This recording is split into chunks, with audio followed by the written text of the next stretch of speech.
Welcome to the Bari Chronicles podcast. I'm Tash. And I'm Damo. And you can catch us on Mondays on your favourite streaming platform.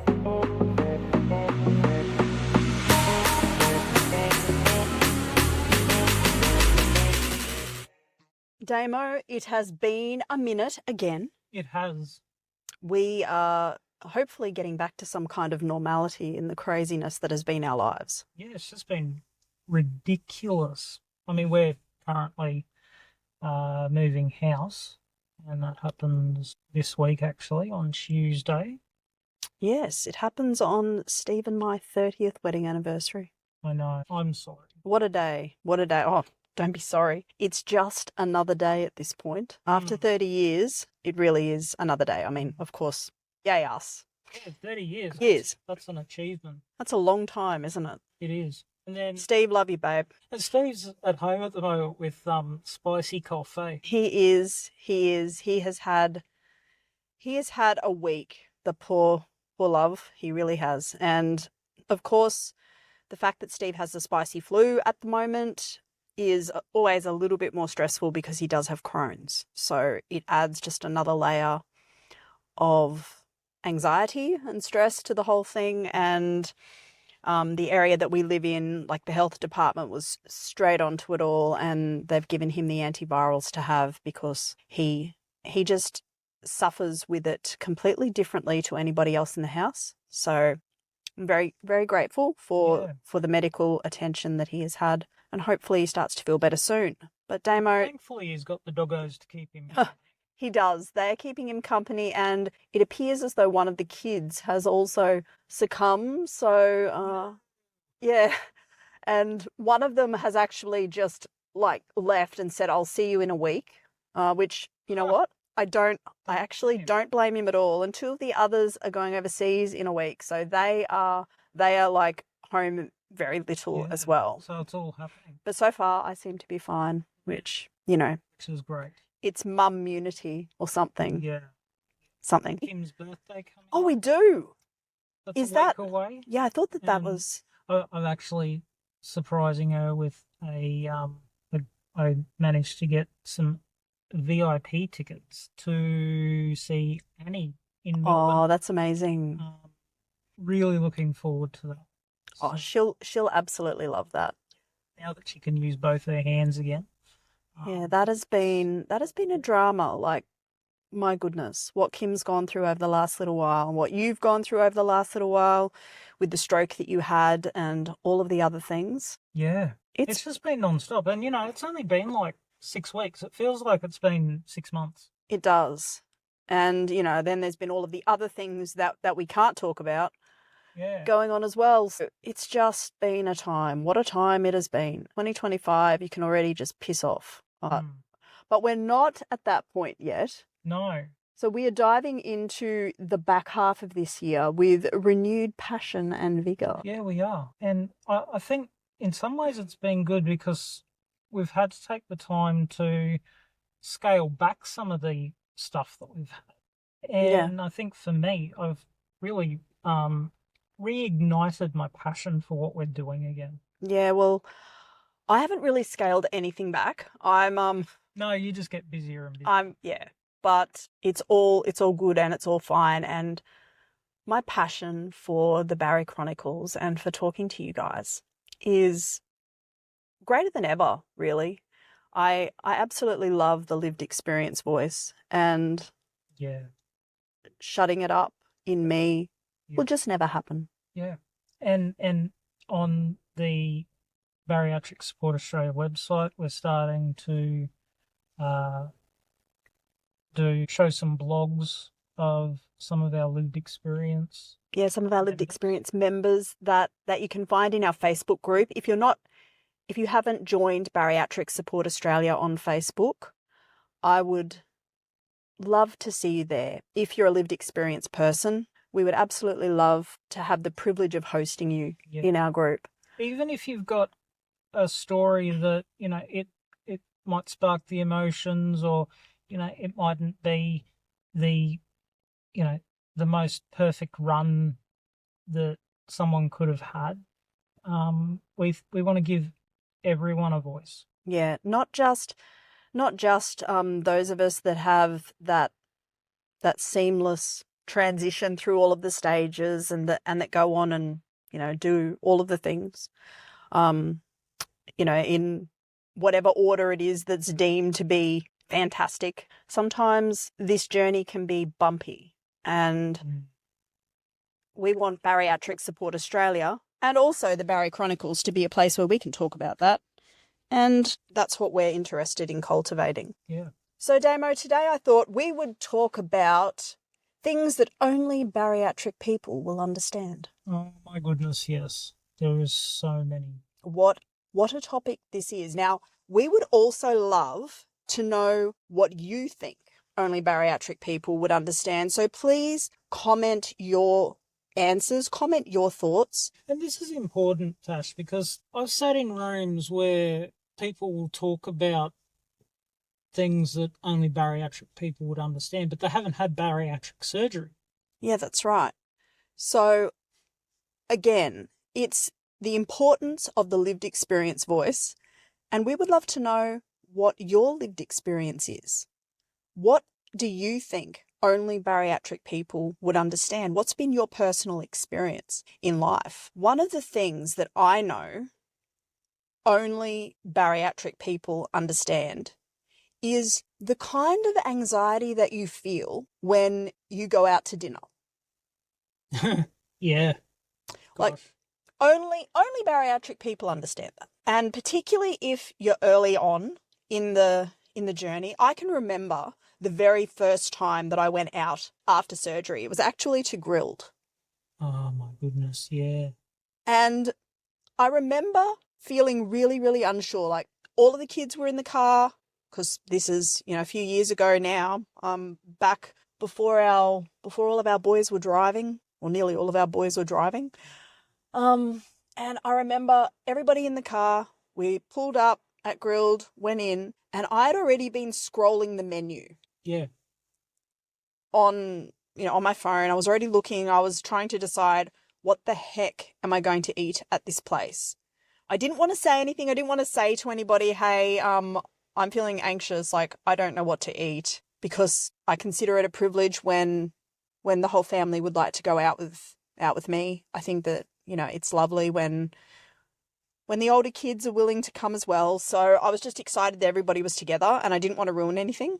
But at the same time, so much anxiety, because you don't want to be the weird one. Like, you don't want to be the one that's just sitting there like a bump on a log, or be seen to be sort of sulking because you're not eating anything. So anyway, I had one of those little tiny dipping bowls, the tiny little ones that the aioli comes in. Yep.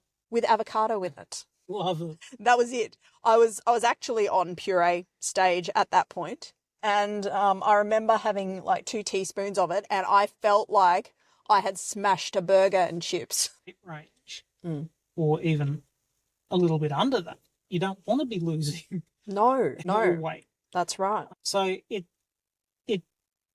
can almost become obsessive at the other end as well. Oh, look, it did for me. I was always obsessive at the higher end of the scales. Now I really, other than health reasons, I really don't give a stuff what the scales say anymore. Yeah. Because I've realised that there's a lot more to health than a number on the scale. Yeah, 100%. And I completely agree with you, Damo. That is one of the reasons why I don't get on them every day. I don't get on them even every week. But if I notice that the clothes are getting a bit loose, then I will jump on, because I have to be mindful of making sure that I'm having enough to counteract the malabsorption from the gastric bypass. Not everybody has that experience, obviously, but there are those of us that have that experience. It's interesting. It's another thing that you really only understand when you've had bariatric surgery, what it's like to be at the other end of it and be going, how the hell do I stop this weight loss from happening? Yeah. And how do I manage this at the other end? Yeah. And it is a complete mind screw, because like, who even am I now that once upon a time I had to fight so damn hard to even lose, 200 grams. Mm. And now I have to stop myself losing 3 or 5 kilos in a week. I think that you've hit a really important topic, that we need to have team around us, dietitians, whoever it is that we need, that actually understand the bariatric surgery process. Yeah. Because there's dietitians that, they might be experts in one area, but not necessarily in bariatrics. And, our daughter, she was wanting some allied health appointments for some different things. And now I'll email a clinic saying, do you have someone who has experience with this, and this? Yeah. So that I know that we can see the people that are going to be able to help her the best. Yeah. And we need to do that for ourselves as well. Yeah, we absolutely do. I think gone are the days where we just go, oh, well, we just need to see a dietitian. Well, we need to see a dietitian that has experience with the particular questions that we need answered. Yeah. And it's important to, I think, when we're making an appointment, to set ourselves up for success by asking those questions, by asking, is there someone in the clinic that can help me with how to maintain my weight post gastric bypass surgery? Yeah. And especially with the fact that you have celiac and, you get the reactive hypoglycemia as well. They need to be able to take all that into account. All of the things into account. And understand how all that works. And of course, all of our specialists, they are 100% allowed to have their own passions and their own things that they like to deal with. Definitely. I was actually talking to a psychologist yesterday who's going to be doing a live session with us. Oh, I'm so excited about that. And she was saying how she actually said to me that she doesn't do adolescents. Yeah. She lives with some adolescents, and that's enough for her. Yeah. But she can put me in contact with, one of her colleagues, or, and that's the same thing with any of our specialists. If they can't necessarily provide what we need, or just, then ask, well, do you know someone that does specialise in this area? Yeah, 100%. We need to set ourselves up for success. We also need to be respectful of the boundaries that our treating team has, and, that they're comfortable working inside of. Yeah. I think that that's a really, really important skill, and it's something that I didn't have back in the day.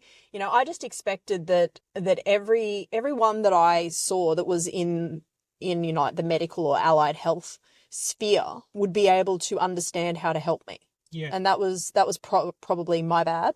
Yeah. Because I did myself a disservice early on in that I went to a dietitian. I didn't know to ask any of these questions back then.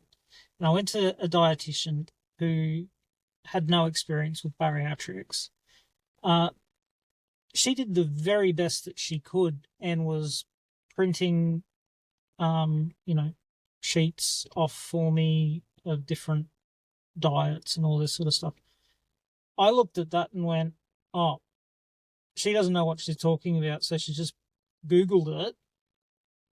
I'm not going back to a dietitian. Yeah. But isn't it funny? It's probably really only in the last couple of years that my thought process on that has grown and changed. Yeah. Because I understand that I'm growing and changing as a person, and hopefully becoming more empathetic and understanding how to ask for myself about things. And I'm also hopefully showing greater grace and kindness to the professionals that I've encountered when they have been unable to assist me with something or another. Exactly. And I think that is such an important part of it, that just because someone is whatever doesn't mean that they're necessarily an expert in all aspects. It's like going to a GP. They know a little bit about all of the things. All of it. But expecting them to have an expert level of understanding of something may be a little bit unfair. Yeah, 100%. I actually think that being on the bariatric journey has given me an insight into that about myself, and having unrealistic expectations of myself, but also having unrealistic expectations of other people, and hopefully it makes us into kinder people. Yeah.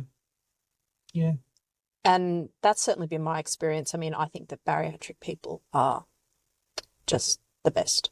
Yeah. It takes so much strength and perseverance to go down It does. that path. So you're all legends that are listening, whatever it is, whatever procedure it is that you've had. We think that you're incredibly brave, and we'd absolutely love to hear your stories. So if there's anything that you would like to share with us about our topic today, which, let's just remind ourselves, we're chatting about again, Damo. About things that only bariatric people. That's it. So if you have some things that only Bari people would understand, we would love to know what they are. And we'll be doing another episode like this in the future. And we'd love to include your personal anecdotal stories. So let us know. Yeah. Guys, have a great week. Thanks for listening in.